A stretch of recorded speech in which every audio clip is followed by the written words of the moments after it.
ओम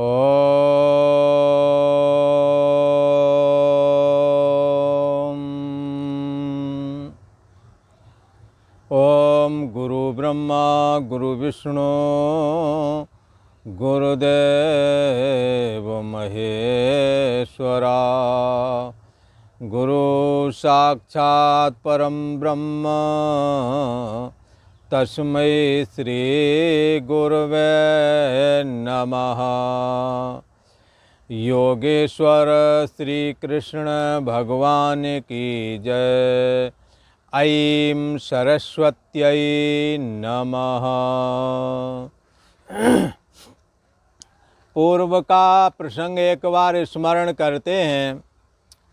पूर्व में भगवान श्री कृष्ण की अर्जुन प्रार्थना करते हैं और प्रार्थना करते हुए कहते हैं, हे भगवान, मुझ पर अनुग्रह करके जो आपने अध्यात्म विषयक ज्ञान मुझे दिया, हे भगवान, उससे मेरा ये मोह, मेरा ये अज्ञान नष्ट हो गया है और आप जैसा कहते हैं, अपने विषय में आपने जैसा कहा, हे भगवान, ऐसा ही मैंने ऋषियों से भी सुना था और ठीक ऐसा ही है जैसा आप कहते हैं। हे भगवान, आपने अपनी विभूति योग में, विभूतियों में जो अनेकों रूप बताए और ऐसा कहा ये सारे रूप हमारे हैं। हे भगवान, वो जो आपका विराट रूप है, जो आपका वो विश्व रूप है, वो मैं दर्शन करना चाहता हूँ। यदि आप मुझे दर्शन करने के योग्य समझते हों तो कृपा करके मुझे वो अपने उस रूप का दर्शन करा दीजिए। ऐसा भगवान के प्रति अर्जुन ने प्रार्थना की है और भगवान भक्त के प्रति परम कृपालु हैं, दयालु हैं। इसलिए उन्होंने अर्जुन की ये प्रार्थना स्वीकार कर ली और स्वयं ही बताया। क्या बताया?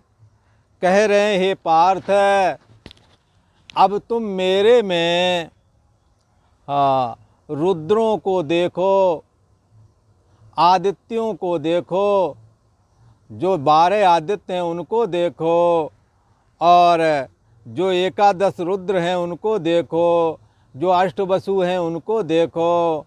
बहुत सारी चीज़ें जो तुमने पहले नहीं देखी वो भी देख सकते हो और भूत, वर्तमान और भविष्य तीनों कालों को भी भगवान के अंदर में देखा जा सकेगा। भगवान श्री कृष्ण कहते हैं, तुम हमारे अंदर अश्विनी कुमारों को भी देखोगे। ऐसा भगवान श्री कृष्ण अर्जुन से मानो कहते हैं कि हे अर्जुन, तुम हमारे अंदर इन सबको देखो, कहीं ऐसा ना हो देखते देखते डर जाओ। इसलिए मैं पहले ही बताए देता हूँ कि हमारे अंदर सब कुछ है। जो हमारे अंदर है वही इस दुनिया में है। दुनिया सब, ये सारा संसार हमारे अंदर में है। यदि मैं इसका आश्रय और प्रकाशक न बनता तो जगत की सिद्धि भी नहीं हो सकती थी। हे अर्जुन, ये जो हमारे रूप हैं, जो ये हमारा विश्व रूप है, जो ये विराट दर्शन हमारा है, ये इन नेत्रों के द्वारा नहीं कर पाओगे। इन नेत्रों की तो एक सीमित दृष्टि है कि इतनी दूर तक इतने लोगों को ही देख सकती है ये दृष्टि, पर सारे संसार को एक साथ देखने की, सारे ब्रह्मांड को एक साथ देखने की सामर्थ्य इन नेत्रों में नहीं है। इसलिए हे अर्जुन, मैं तुझे दिव्य नेत्र दूंगा जिसके द्वारा ये समझ सकोगे तुम कि ये सारा जगत मुझ परम ब्रह्म परमात्मा में कैसे स्थित है, ये सारी बात समझ सकोगे, देख सकोगे, जान सकोगे। इसलिए भगवान श्री कृष्ण ने कहा कि हे अर्जुन, मैं तुम्हें दिव्य चक्षु दे देता हूँ। अब भगवान श्री कृष्ण अर्जुन को दिव्य चक्षु देने वाले हैं, जिसके द्वारा वर्तमान, भूत और भविष्य तीनों कालों को देखा जा सकता है, जिसके द्वारा समस्त ब्रह्मांड को देखा जा सकता है। सारा ब्रह्मांड आपकी दृष्टि पथ में आ जाएगा। भगवान श्री कृष्ण अर्जुन को दिव्य दृष्टि देते हैं और यही दिव्य दृष्टि वेदव्यास ऋषि ने महाराजा धृतराष्ट्र के जो मंत्री ये संजय हैं उनको भी दी है। तो भगवान श्री कृष्ण कहते हैं, ये 11वें अध्याय का ये 8वां श्लोक है, जिसमें भगवान श्री कृष्ण अर्जुन को दिव्य दृष्टि दे रहे हैं। ये लौकिक दृष्टि है हमारे पास, इन नेत्रों के द्वारा हम ज़्यादा नहीं देख सकते, पर दिव्य दृष्टि के द्वारा हम समस्त ब्रह्मांड को देख सकते हैं, देवताओं को देख सकते हैं। जगत के कारण स्वरूप भगवान श्री कृष्ण का दर्शन कर सकते हैं दिव्य चक्षु के द्वारा। भगवान श्री कृष्ण ने कहा, हे अर्जुन, न तो माम शक्य से दृष्टो मने नैव स्वचक्षुषा दिव्यम ददामि ते चक्षो पश्य मे योगमैश्वरम। हे अर्जुन, तुम हमारा दर्शन करना चाहते हो। हमारे अंदर तो 12 आदित्य हैं, हमारे अंदर 11 रुद्र हैं, हमारे अंदर 8 वसु हैं, 49 मरुदगण हैं, सारा ब्रह्मांड है। इन नेत्रों के द्वारा नहीं देख सकते, इसलिए मैं तुम्हें दिव्य चक्षु देता हूँ। परंतु माम अनेन स्वचक्षुषा दृष्टुम एव न शक्यसे। परंतु मुझको तुम इन अपने प्राकृत नेत्रों के द्वारा देखने में निसंदेह समर्थ नहीं हो, नहीं देख सकते मुझे। अतः इसीलिए मैं ते दिव्यम चक्षु ददामी। हे अर्जुन, तेरे लिए मैं दिव्य चक्षु, अलौकिक चक्षु देता हूँ। अलौकिक आँखें, जिसके द्वारा ये सारा ब्रह्मांड दृष्टिपथ में आ जाता है, सारा ब्रह्मांड जिससे नज़र आ जाता है, ऐसा दिव्य चक्षु अर्जुन मैं तुझे देता हूँ। और इस दिव्य चक्षु के द्वारा मैं ऐश्वर्यम योगम पश्य, मेरी ईश्वरी योग शक्ति का ये चमत्कार देखो, हमारी योग शक्ति को देखो। ईश्वरी योग शक्ति किस प्रकार से मैं समस्त जगत को बनाता हूँ, और जो वस्तु बनाई जाती है और जिसके द्वारा बनाई जाती है, दोनों चीज़ें भगवान ही बने हुए। सृष्टि बनाई त्रिविध बनाई, संग सहाय न दूजा। ईश्वर ने अपने में जगत बनाया, जैसे मिट्टी ने अपने में घड़ा बनाया, जैसे सोने ने अपने में आभूषण बनाया, ऐसे ही परम ब्रह्म परमात्मा श्री कृष्ण ने, जिनका स्वरूप अंतर्यामी आत्मा के रूप में सबकी बुद्धि देश का साक्षी होकर के स्थित है, जिसकी अभिव्यक्ति है और जाननापना के रूप में हो रही है, ऐसा जो अंतर्यामी आत्मा है, ये भगवान श्री कृष्ण का निज स्वरूप है। इसी में माया शक्ति आती है, तो एको हम ओंकार नाम का समष्टि अहम ईश्वर प्रकट होता है। उसकी योग शक्ति का ये चमत्कार है, उसने कहीं से मटेरियल नहीं लाया, अपने में ही जगत रचना की है, स्वयं जगत बना गया और जगत बनाने वाला भी स्वयं बन गया। जैसे यथा ऊर्ण नाभि सृजते गृह्यते चा, जैसे ये मकड़ी अपने से जाला निकालती है और जाला बुनती है, फिर ज़रूरत पड़ने पर समस्त जाले को अपने में निगल जाती है, ऐसे ही ये भगवान श्री कृष्ण का ईश्वरी स्वरूप है। ईश्वरी योग शक्ति का चमत्कार देखो कि ये सारा जगत बनाती है, अपने में स्थित रखती है, और महाप्रलय के समय में संपूर्ण जगत और प्रकृति जगत मन माया ये सब कुछ जाकर के परमात्मा में लीन हो जाते हैं। देह और जगत, मन और माया, मूल प्रकृति, ये सब जाकर के मूल प्रकृति में लीन होते, मूल प्रकृति जाकर के भगवान में लीन हो जाती है। इस प्रकार से भगवान श्री कृष्ण ने यहाँ स्वयं कहा, मुझको इन नेत्रों के द्वारा अर्जुन तुम नहीं देख सकते, इसलिए मैं तुम्हें दिव्य चक्षु देता हूँ, जिससे तुम मेरी ईश्वरी योग शक्ति को जान सको, देख सको। ईश्वरी योग शक्ति जल्दी से दिखने में नहीं आती, जब तक विचार रूप नेत्र ना हो, दिव्य चक्षु ना हो, भगवान को देखना असंभव है। भगवान तो दूर की बात, देवताओं को भी नहीं देख सकते। भगवान श्री कृष्ण ने अर्जुन को दिव्य चक्षु दे दिया और ये भी कहा कि अब इन दिव्य चक्षु के द्वारा तुम देखो, मेरे में समस्त देवताओं को देखो, वर्तमान भूत और भविष्य देखो, मरुत गण देखो, सब कुछ मैं बना हुआ हूँ, ऐसा कहा। पर ये जो घटना महाभारत का जो युद्ध चल रहा है कुरुक्षेत्र में, वहाँ की ये घटना है और अर्जुन के प्रति भगवान श्री कृष्ण उपदेश कर रहे हैं। पर बंधुओं, ये उपदेश अर्जुन उपदेश श्रवण कर रहे हैं और भगवान श्री कृष्ण जो कि जगत के गुरु हैं, वो गुरु मूर्ति होकर के अर्जुन को उपदेश दे रहे हैं।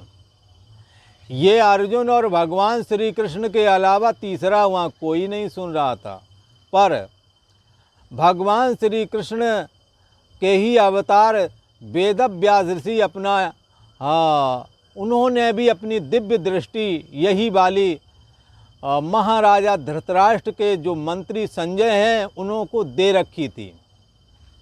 किसी ने कहा ये धृतराष्ट्र के मंत्री संजय को ये दिव्य दृष्टि क्यों दी थी, तो इसके विषय में कहते हैं, जब महाभारत का युद्ध होवेगा ऐसा जब निश्चय हो ही गया, शांति के सारे प्रयास निष्फल हो गए, तब दोनों तरफ जाकर के एक तरफ कौरवों की सेना, एक तरफ पांडवों की सेना जुट गई।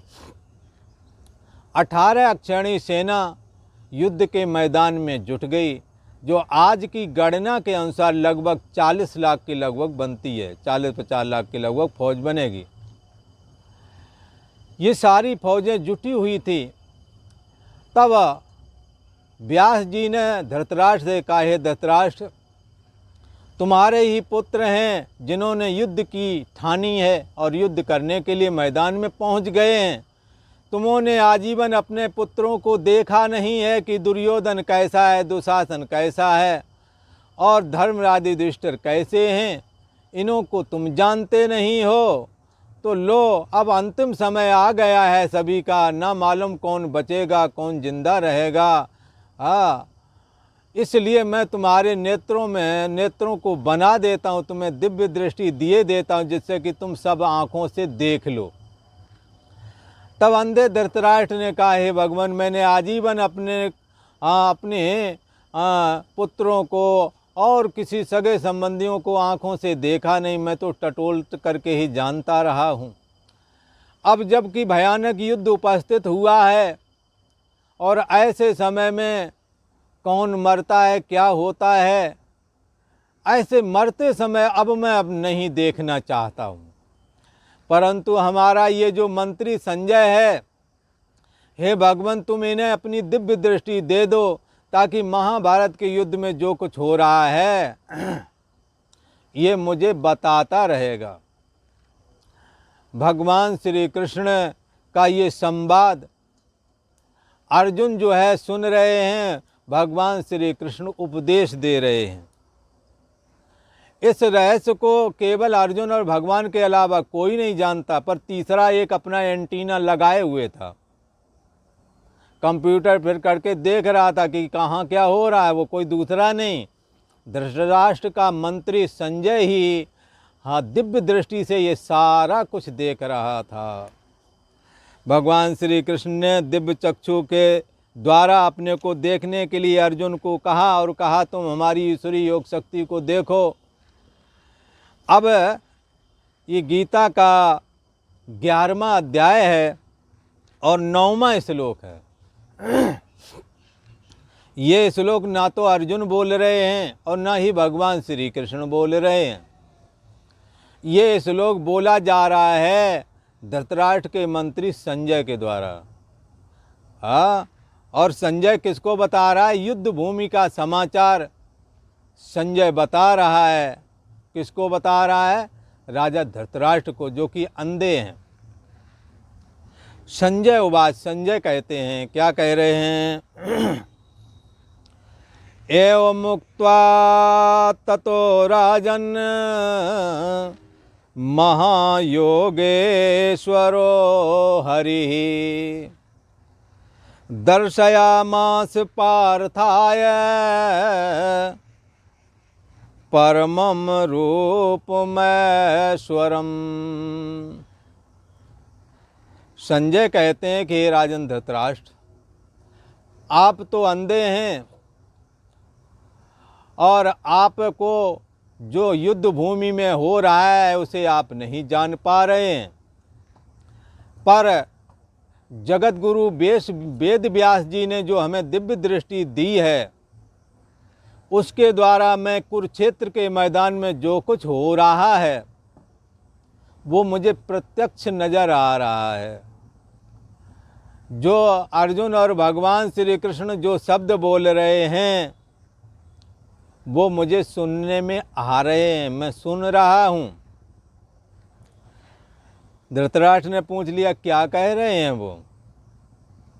तब संजय ने कहा, हे राजन, तुम्हारे पाप का ही नतीजा अब ये सारे क्षत्रिय समाज, सारे सैनिक भोगेंगे। तुमोंने अन्याय का साथ दिया, न्याय की बात तुमोंने कही नहीं। भगवान श्री कृष्ण शांति दूत बनकर के आए, पर आपने उन्हों की बात भी सुनी नहीं, तवज्जो नहीं दिया। नतीजा सामने है। जगत की इनसे समस्त जगत के एकमात्र कारण भगवान श्री हरि विष्णु हैं, जो कि भगवान श्री कृष्ण के रूप में अवतरित हुए हैं। और वो कौरवों के पक्ष, वो पांडवों के पक्ष में अर्जुन का रथ हाँक रहे हैं। और उन्हों के लिए एक कहावत है, यत्र योगेश्वरः कृष्णो, यत्र योगेश्वरः कृष्णो यत्र पार्थो धनुर्धरः तत्र श्रेर विजयो भूतिर ध्रुवा नीतिर्मतिर्ममः। जिस तरफ योगेश्वर भगवान श्री कृष्ण होते हैं और जिस तरफ ये धनुषधारी पार्थ अर्थात अर्जुन रहते हैं, विजय तो उसी की होती है जिधर ये दोनों होते हैं। और हे राजन, तुम्हारी गलत नीतियों के चलते आज ये समस्त कुरुवंश का बड़े बड़े जो सूरवीर भीष्म पितामह और कर्ण कृपाचार्य जैसे जो सूरवीर हैं और बड़े बड़े योद्धा, इन्हों के शरीर अब युद्ध भूमि में गिरेंगे, क्योंकि तुम्होंने राजा की जो नीति है जिससे शांति हो सकती है उसको अपनाया नहीं। आज नतीजा देख लीजिए। भगवान श्री हरि विष्णु जो कि भगवान श्री कृष्ण के रूप में अर्जुन को उपदेश दे रहे हैं और उपदेश देते हुए कह रहे हैं कि तुम मेरे दिव्य रूप को देखो। बड़े बड़े ऋषि महर्षियों को भी देखने की सामर्थ्य नहीं होती है, भगवान उन्हें दिव्य चक्षु दे दिए हैं कि तुम हमारे रूप ऐश्वर्य को, यो ईश्वरी योग शक्ति को देख लो, ऐसा बोल रहे हैं। और कहाँ जगत का एकमात्र कारण समस्त जगत का ईश्वर है, कहाँ तुम्हारे दुराचारी पुत्र, निश्चय ही लगता है युद्ध भूमि में अब इनों के शरीर गिरेंगे, तुमोंने अच्छा नहीं किया। धृतराष्ट्र ने कहा ठीक है, जो हुआ हुआ, बताओ तो सही हो क्या रहा है वहाँ। तब संजय बोले कि भगवान श्री कृष्ण ने जब ऐसा कहा कि हे अर्जुन, तुम्हारी योग शक्ति का चमत्कार देखो, मैं तुम्हें दिव्य चक्षु देता हूँ। जब ऐसा कहा, एवं मुक्त्वा राजन महायोगेश्वर हरि, जिनको तुम छलिया कहते हो, कपटी कहते हो, तुम्हारा जो पुत्र दुर्योधन है, वो जिनको कपटी बोलता है, मायावी बोलता है, वो महायोगेश्वर साक्षात श्री हरि विष्णु हैं। संजय ने धृतराष्ट्र को कहा, भ्रम में मत रहना, साक्षात परम ब्रह्म परमात्मा श्री हरि विष्णु हैं ये भगवान श्री कृष्ण के रूप में। इसलिए यहाँ संजय कहते हैं, हे राजन, महायोगेश्वर श्री हरि। ये महायोगेश्वर हरि क्यों कहते हैं? सबके पापों का हरण कर लेते हैं, दुख दारिद्र का हरण कर लेते हैं। इसलिए भगवान श्री कृष्ण को एक हरि नाम करके भी पुकारा जाता है। हे राजन, ये महायोगेश्वर जो भगवान श्री कृष्ण हैं, ये हरि ही हैं साक्षात, क्योंकि ये समस्त पापों का हरण करने वाले हैं, समस्त दुख दारिद्र का हरण करने वाले हैं। ऐसे जो भगवान श्री हरि हैं, एवं उक्त्वा, ऐसा कहा क्या, हे अर्जुन, मैं तुम्हें दिव्य चक्षु देता हूँ और तुम हमारी ईश्वरी योग शक्ति को हमारे अंदर ही में ही देखो, सारी दुनिया देखो, वर्तमान भूत भविष्य देखो, क्योंकि सब कुछ मेरे अंदर है। इस प्रकार कहकर तथा पार्थाय, इसके बाद में पार्थाय प्रथा का पुत्र जो वो अर्जुन है ना, इस प्रकार उसके पश्चात अर्जुन को भगवान श्री हरि विष्णु ने, भगवान श्री कृष्ण ने परम ऐश्वर्य युक्त जो भगवान श्री कृष्ण का दिव्य विग्रह है, जिससे कि समस्त जगत बने हुए हैं, जो विग्रह परमात्मा का समस्त जगत में समाया हुआ है, जो सबका आश्रय और प्रकाशक है, जो लौकिक नहीं अलौकिक है, दिव्य स्वरूप है, ऐसा परम ऐश्वर्य युक्त परम दिव्य स्वरूप भगवान श्री कृष्ण ने अर्जुन को दिखलाया। हे राजन, ऐसा रूप बड़ा दुर्लभ है, यज्ञ तपस्या से नहीं प्राप्त दर्शन होता है इस रूप का, जो अर्जुन को रूप प्राप्त हुआ है। ये भगवान श्री कृष्ण के प्रति भक्ति का नतीजा है कि जो रूप आज तक भगवान ने किसी को नहीं दिखाया, वही रूप भगवान श्री हरि विष्णु, भगवान श्री कृष्ण अर्जुन को दिखा रहे हैं। इनके पुण्यों का क्या कहना, इनकी भक्ति का क्या कहना कि भगवान श्री कृष्ण इन पर प्रसन्न हुए हैं। जिनके भ्रुकुटी विलास से भ्रुकुटी टेढ़ी कर देने मात्र से प्रलय हो जाता है, मानव लीला करने के निमित्त ही वो ये सब कर रहे हैं, वरना उनके कुपित होने पर समस्त सृष्टि का संहार हो जाता है। ऐसे भगवान श्री हरि विष्णु को, जो कि भगवान श्री कृष्ण के रूप में इस धराधाम पर विद्यमान है, आज तुमोंने दिव्य दृष्टि व्यास जी से प्राप्त कर ली होती तो उन्हों दिव्य स्वरूप तुम्हें भी देखने को मिलता और जीवन धन धन हो जाता, कृत कृत हो जाता। पर कपट से भरे हुए चित्त वाले हे राजन धृतराष्ट्र, जैसे तुम्हारा चित्त कपटी है, ऐसे ही तुम्हारे पुत्र दुर्योधन का भी चित्त में कपट भरा पड़ा है। इसी वजह से तुम भगवान श्री हरि के दर्शन से भी वंचित रह गए और उन्हों की महिमा ना जान सके, जो कि एक समस्त जगत के एकमात्र कारण हैं। वो भगवान श्री कृष्ण स्वयं तुम्हारे दरबार में शांति दूत बन करके आए थे, पर तुमने और तुम्हारे पुत्रों ने अभिमान बस उनका सत्कार नहीं किया और युद्ध की ठानी। नतीजा आज देख लो, भगवान श्री कृष्ण ने अर्जुन को तो भक्ति के अधीन होकर के उन्हें अपना दिव्य दर्शन कराया और विजय तो उनकी होनी ही होनी है। अब तुम्हारे पुत्रों का कल्याण नहीं है, निश्चय ही अब इनके शरीर इस पृथ्वी पर गिरेंगे, ये मिट्टी में मिल जाएंगे। भगवान श्री हरि विष्णु रूप जो भगवान श्री कृष्ण हैं, उनसे जो विरोध करता है अर्जुन उनको अपना शत्रु मानते हैं, और अर्जुन का जो विरोध करता है, जो अर्जुन को सताता है, भगवान श्री कृष्ण उसको अपना शत्रु मानते हैं। हे राजन धृतराष्ट्र, तुमने अच्छा नहीं किया जो इनसे दुश्मनी मोल ले ली। अब भगवान श्री कृष्ण तो अर्जुन का रथ हाँकने के लिए तैयार हैं, अब युद्ध होने ही वाला है। यत्र योगेश्वरः कृष्णो यत्र पार्थो धनुर्धरः, जिधर योगेश्वर भगवान श्री कृष्ण हैं और जिधर गांडीवधारी अर्जुन है, विजय तो उसी ओर होवेगी। भगवान युद्ध भूमि में जो भगवान श्री कृष्ण ने अपना विराट रूप दर्शन अर्जुन को दिखाया और जो उन्होंने संवाद किया, हे भगवान, हे राजन धृतराष्ट्र, वो मैंने आपसे निवेदन किया है।